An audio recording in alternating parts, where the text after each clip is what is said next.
Hello guys, welcome to the channel. आप सभी को मेरा नमस्ते। तो दोस्तों, आज का जो वीडियो है वो है रिगार्डिंग आरबीआई असिस्टेंट। क्या नोटिफिकेशन होगा और कब इसका प्री होगा, कब मेंस होगा, और क्या हमें स्ट्रेटजी फॉलो करनी है ताकि हम प्री क्लियर कर लें और आगे हम मेंस का एग्ज़ाम दें। तो इसके लिए छोटा सा वीडियो बनाया मैंने, detail strategy for RBI assistant. तो जैसे आप देख ही सकते हैं, आज ये मैं लैपी पे रिकॉर्ड नहीं कर रहा हूँ, कैमरे के मोबाइल से ही रिकॉर्ड कर रहा हूँ। तो ये मेरा टेबल है, एक्चुअली आपने देखा नहीं होगा तो। और ये मेरा सिस्टम है, इस पे मैं मॉक वगैरह देता हूँ, पढ़ाई करता हूँ। ये टेबल है एक्चुअली, है ना मेरी। तो शुरू करते हैं हम। तो आरबीआई असिस्टेंट जो नोटिफिकेशन है वो मोस्ट प्रोबेबली मार्च के एंड में आ जाएगा। और यहाँ मैंने लिखा हुआ है नोटिफिकेशन मार्च में आ जाएगा, मेरे ख्याल से एंडिंग ऑफ मार्च या फिर थर्ड वीक ऑफ मार्च तक आ जाएगा। प्रीलिम इसका मोस्ट प्रोबेबली अप्रैल में होगा और मेंस जो होगा वो मई में होगा। तो ये इसका एक ये शेड्यूल है, मतलब स्ट्रक्चर है ये। और टेंटेटिव डेट्स हैं, ये एग्जैक्ट नहीं है, अभी नोटिफिकेशन आना बाकी है, पर आ जाएगा बहुत जल्दी, मुझे ऐसा लग रहा है। और इसका जो लेवल होगा वो बहुत इजी होगा गाइस। इसका मैंने लिखा हुआ है, एग्ज़ाम जो लेवल होगा वो बहुत इजी होगा। तो इसका कट ऑफ जो है वो हाई रहेगी। तो हमें जो टारगेट बना के रखना है वो है 95 प्लस, है ना। जो 2019 और 20 का जो कट ऑफ थी प्रीलिम की, वो मोस्ट प्रोबेबली सारे जो जोन्स थे उनमें 90 प्लस तो थी। तो हमें सेफ़ साइड के लिए 95 प्लस टारगेट करके चलना है। और ये पॉसिबल है because level is very easy, है ना। ये क्लर्क लेवल जैसा होता है, तो इजी है ये। तो इसमें जो स्ट्रक्चर होगा, एग्ज़ाम का जो स्ट्रक्चर है वो तो जैसा बैंकिंग का होता है प्रीलिम का, वैसा ही होता है। English 30 number, quant 35, reasoning 35, total 100 marks का होगा। और ज़्यादातर लोगों का क्वांट और रीजनिंग स्ट्रॉन्ग होता है, तो 70 मार्क्स तो यहाँ से ले आते हैं वो। तो हमें 90 लाने के लिए, 95 प्लस लाने के लिए हमें 25 प्लस तो इंग्लिश में स्कोर करना ही है। 70, 80, 90, 95, तो ये 25 प्लस कैसे भी, anyhow we have to score 25 plus in English section, है ना। इजी है, इतना टफ नहीं है। लेकिन जो बिगनर्स हैं, जिनको इंग्लिश थोड़ी वीक लगती है, उनको थोड़ा सा चैलेंजिंग हो सकता है।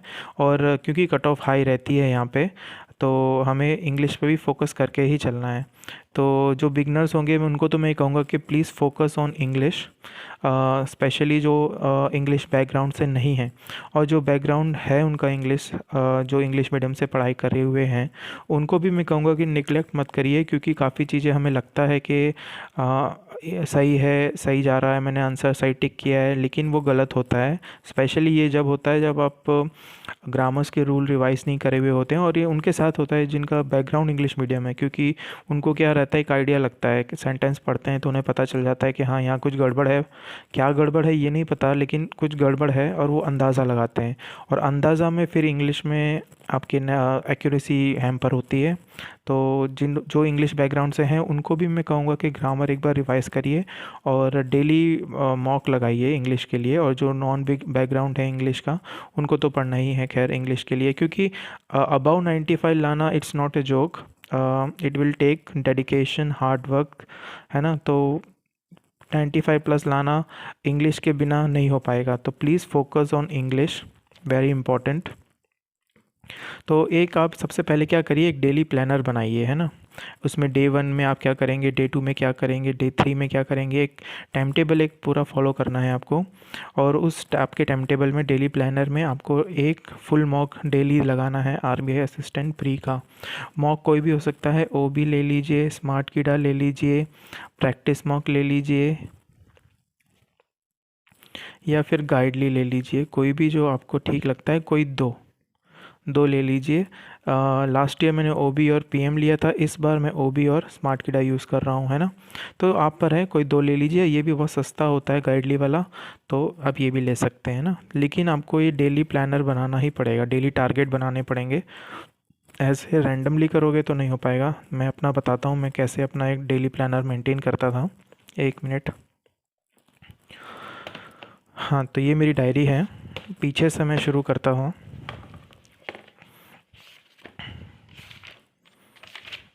आप देख सकते हैं ये जैसे कि ये पूरा डेट वाइज, जैसे 18 सितंबर को मैंने ये किया, 19 को ये किया, 20 को ये किया।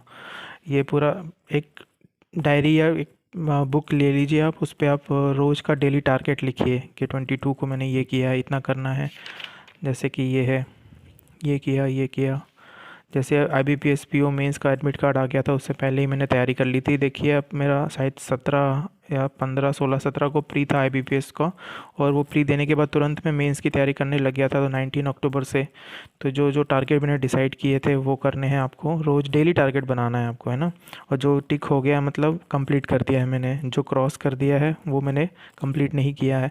तो एक आपको एक ऐसा डेली टाइम टेबल बनाना पड़ेगा, है ना, फॉर प्रीलिम्स। आप देख सकते हैं मैंने ये पूरा किया हुआ है। तो लास्ट मैंने 17 जैन तक मैंने टाइम टेबल बनाया था। फिर 18 जैन से लेके 30 जैन तक मैंने SBI PO मेंस के मॉक लगाए थे और GK यानी करंट अफेयर पढ़ा था। तो वो मैंने डेली टाइम टेबल में मेंशन नहीं किया था, क्योंकि फिर टाइम ही नहीं था ना, मुझे मेंस की प्रैक्टिस करनी थी। 30 तारीख को मेंस था इसका, है ना। तो ये मैंने 17 जनवरी तक का बनाया था। तो आपको एक ऐसा मेंटेन करना पड़ेगा डेली प्लानर, ठीक है, जैसे मैंने इस डायरी में बनाया हुआ है। तो ये आपको फॉलो करना है। डे टू डे टारगेट आप अपने लिए सेट करिए और उसमें एक फुल मॉक इंक्लूड करिए, ठीक है। अब आता है सेक्शनल वाइज क्या सब्जेक्ट हमें कैसे पढ़ना है। तो इंग्लिश की मैं बात करूँ, देखिए इंग्लिश में आपको अगर आप वीक हैं तो डेली एक सेक्शनल मॉक लगाइएगा। और जो इंग्लिश सेक्शन में जो 30 क्वेश्चंस होंगे उसमें 5 से 6 क्वेश्चन जो होंगे वो RC के होंगे, है ना। तो RC की हमें स्पीड बढ़ानी है और एक्यूरेसी बढ़ानी है। तो उसके लिए आप क्या करिए, RC के जो SBI PO और IBPS PO के प्रीलिम्स के जो क्वेश्चंस हैं या जो मॉक आपने पहले लगाए हैं SBI PO के लिए, IBPS PO के लिए, वो आप दोबारा से RC के करिए। सिमिलरली आप एरर्स के लिए भी वही करिए। SBI PO और IBPS PO लेवल के, है ना, क्लर्क के लेवल के मत करिएगा, PO लेवल के करिएगा। इंग्लिश के लिए कह रहा हूँ मैं ये, ताकि आपका कमांड बहुत अच्छी हो जाएगी इंग्लिश में। जो इस पेपर में होगा उसमें फिर आप इजीली 27, 28 तक ले आ सकते हो, और होपफुली 30 भी ला सकते हो, है ना। पेपर इजी आने वाला है इसलिए। तो ये आपको SBI PO और IBPS PO लेवल का करना है, RCs और एरर्स। और डेली एक सेक्शनल मॉक लगाइएगा आप। एडिटोरियल के लिए आप 10 मिनट दे सकते हो, 10 मिनट एडिटोरियल के लिए, ज़्यादा नहीं, है ना। 2 एडिटोरियल आप पढ़िए कोई भी न्यूज़पेपर के, 10 मिनट, 10 से 15 मिनट, ज़्यादा नहीं, है ना। इतना ही टाइम लगता है RC एडिटोरियल पढ़ने में। फिर आप क्वांट के लिए क्या करिए, डेली एक तो स्क्वायर और क्यूब्स आप लिखिए रोज़। सबसे पहला मेरा जो टारगेट रहता था वो यही था, स्पीड मैथ, जो मैं अपना डे 1 में जैसे लिखता था डेली टारगेट। तो सबसे पहले मैं लिखता था स्पीड मैथ। तो स्पीड मैथ में आपको tables, squares, cube, fraction, learn the fraction, जैसे कि 17.5% क्या होता है आपको याद होना चाहिए, 7.40 होता है। 11.76% क्या होता है, 2/17 होता है। 33.33% क्या होता है, तो 2/15 होता है। ये आपको याद करना पड़ेगा। तो रोज़ सुबह सबसे पहले स्पीड मैथ करिए आप। फिर मैथ की डेली प्रैक्टिस के लिए आप क्या करिए, गाइडली का जो डेली टारगेट आता है, बंडल PDF आता है, वो आप परचेज़ कर लीजिए। तो उसमें रोज़ डे वाइज आपको क्वांट के 25-35 क्वेश्चंस एक PDF मिलेगी रोज़ की, उसको आपको करना है। इसमें क्या सारे टाइप के क्वेश्चन कवर हो जाएंगे, जैसे कि क्वाड्रेटिक के क्वेश्चन आ जाएंगे, मिसिंग सीरीज़ के नंबर के आ जाएंगे, रॉन्ग नंबर सीरीज़ के आ जाएंगे। तो ये प्रैक्टिस मांगता है मैथमेटिक्स। तो आपको पहले डेली स्पीड मैथ करनी है, और आपको एक PDF रोज़ की करनी है। अगर गाइडली का ये नहीं ख़रीदना है तो फिर आप कहीं से भी नेट से ढूंढ के आप रॉन्ग नंबर सीरीज़ और missing number series, quadratic equation 5-5-5 set लगाइए, है ना, DI वगैरह ये सारा। प्लस अगर आपका अकाउंट वीक है तो आप एक सेक्शनल मॉक भी रोज़ लगाइए, है ना। मोस्ट प्रॉब्ली क्वांट और रीजनिंग तो हो जाएगा, इंग्लिश के लिए दिक्कत होती है, इसलिए मैंने इंग्लिश में सेक्शनल लगाया बोला है। लेकिन जिनका क्वांट भी कहीं टफ़ है, कहीं वीक लगता है, तो वो सेक्शनल मॉक भी लगा सकते हैं, राइट। और फिर ऐसे ही सिमिलरली रीजनिंग में डेली एक तो गाइडली PDF बंडल से आप कर लीजिए।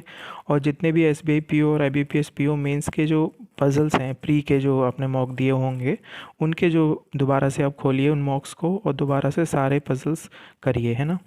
तो ये आपको डेली टारगेट बनाना है रोज़ का, डे 1, डे 2, डे 3, ऐसे आप करते रहिए टिल प्रीलिम्स, है ना। और हफ्ते में 2 दिन, जैसे मंडे से लेके आप संडे तक पढ़ाई करोगे, तो आप क्या करिए, मंडे टू फ्राइडे तो यही शेड्यूल रखिए। सैटरडे और संडे आप क्या करिए, मेंस लेवल मॉक लगाइए, सेक्शनल, है ना, आरबीआई असिस्टेंट मेंस के, क्योंकि हमें मेंस की भी साथ में तैयारी करते हुए चलना है। ऐसा नहीं है कि प्री के बाद आप मेंस की तैयारी करोगे, ऐसा मत करना। हफ्ते में 2 दिन आप छोड़ लीजिए मेंस के लिए, है ना। उसमें आपका कंप्यूटर भी आ जाएगा, करंट अफेयर्स अगर है तो वो आ जाएगा, और रीजनिंग और क्वांट और इंग्लिश के जो मेंस लेवल के क्वेश्चंस हैं वो आपको प्रैक्टिस करने हैं ना। तो सैटरडे संडे मैं मोस्टली करता था, जो मेरा टाइम टेबल मैंने टारगेट बना रखा था डेली का। आप अपने अनुसार, मतलब अपने कन्वीनियंस के अनुसार कर सकते हैं, आप चाहो तो मंडे वेडनेसडे कभी भी कर सकते हो, है ना। लेकिन कोई 2 दिन आप मेंस के लिए रखिए, और बाकी के दिन प्री का आप ऐसे डेली शेड्यूल फॉलो करिए। ज़्यादा आपको हेल्प मिलेगी ये ऐसी एक डायरी मेंटेन करने से, इससे आपको काफ़ी बेनिफिट मिलेगा, है ना। ये ऐसा आप बनाएंगे ना, देखो आप, जैसे कि एनालिसिस ऑफ मॉक 1 वीक 16 से 30 जीके टुडे कर लो, काफ़ी है। मतलब ये मेंस लेवल का बताता हूँ मैं आपको, जैसे मेंस का है ये 21 अक्टूबर रीजनिंग मॉक देना है, फिर उसका एनालिसिस करना है। करंट अफेयर जून का करना है 10 से लेके 16 तारीख तक का, यानी इस वीक का। फिर जो करंट उस दिन का 21 तारीख है तो 20 तारीख का करंट अफेयर करना है आपको डेली वाला।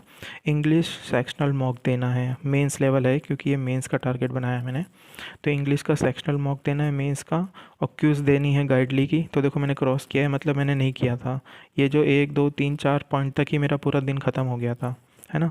तो जो हो गया है वो टिक करते जाओ, और जो नहीं हुआ है क्रॉस करते जाओ। फिर नेक्स्ट दिन का भी टारगेट बनाइए, और फुल ये अब पुश करिए अपने आप को कि रोज़ जितना टारगेट मैंने सेट किया है वो फुल हो, कंप्लीट हो, है ना। तो ऐसे आपको करना है। और स्पीड मैथ के लिए देखिए, मैंने तो यहाँ लिख रखे हैं ये फ्रैक्शन, ये आपको याद होने चाहिए। 1/11, 1/12, 1/13, 1/17, 1/18, 1/19, ये याद करने हैं देखिए, क्योंकि डीआई में डायरेक्ट ये वैल्यू आ जाती है कि 5.88% इंक्रीज़ हुआ, तो पता होना चाहिए 1/17 होता है, तो 17 में इंक्रीज़ हुआ है तो 18/17 लिख दोगे आप, तो ये याद होना चाहिए। तो डेली स्पीड मैथ में आपको ये रिकॉल करने, रिवाइज़ करने, लिख के करना है। तो आधा घंटा लगेगा tables, cube, square, fraction, conversion, ये सब वैल्यूज़ लिखने के लिए, है ना। ये सब वही है जो मैंने लिख रखा है। ये देखो टेबल्स लिख रखी है मैंने 19 तक, है ना, पेंसिल से आप देख सकते हो। याद नहीं रहती हैं क्योंकि फास्ट कैलकुलेशन करनी है तो मैं तो याद करता था उनको।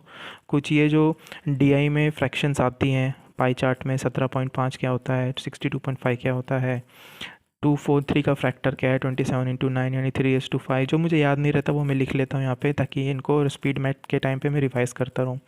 कुछ स्क्वायर हैं जो फ्रिक्वेंटली यूज्ड होते हैं लेकिन माइंड पे मतलब याद नहीं आते, तो उनको याद कर लेता हूँ मैं, लिख लेता हूँ, है ना। ये क्यूब्स हैं, दिस आर ऑल क्यूब्स। 11 से लेके 20 तक के क्यूब याद कर लो, स्क्वायर आप 40 तक कर लो, है ना। तो ये लिख रखे थे मैंने। फिर कुछ जो इम्पोर्टेंट फॉर्मूलेज़ हैं वो मैंने लिख रखे हैं इसमें। तो एक आपको स्पीड मैथ का ये पूरा आपको करना पड़ेगा, है ना, जैसे मैंने ये बनाया। और daily target is must very necessary in order to track, in order to be consistent in your studies, है ना। तो ये प्रीलिम तक आपको करना है, राइट। तो ये एक डिटेल स्ट्रेटजी है for prelims, how to clear RBI assistant prelims. Questions बहुत इजी होंगे, मैं फिर से कह रहा हूँ गाइस। तो टारगेट हमेशा 95+ का रखिएगा, क्योंकि कट ऑफ हाई जाएगी जाएगी, क्योंकि लेवल ही इजी है, क्वेश्चन सारे इजी हैं। तो ये था गाइस आज का थोड़ा सा detailed strategy video, detail video for RBI assistant prelims, है ना। तो आई होप ये आपको वीडियो अच्छा लगा हो। और क्या आपको और क्या कोई सजेशन चाहिए आपको तो बताइएगा आप मुझे। और अगर आपको ये वीडियो अच्छा लगे तो please do like the video, और हो सके तो मेरे चैनल को भी ज़रूर सब्सक्राइब करिएगा। और अब मैं अपना एसबीआई पीओ इंटरव्यू की तैयारी करूँगा, तो इसलिए मैंने लैपटॉप ऑन कर दिया था। तो मैं सोचा पहले एक बार ये वीडियो बना लूँ आरबीआई असिस्टेंट का, फिर मैं अपना इंटरव्यू की तैयारी करता हूँ। तो मिलते हैं गाइज़ अगले वीडियो में। Till then keep studying. Thanks for watching. Bye bye.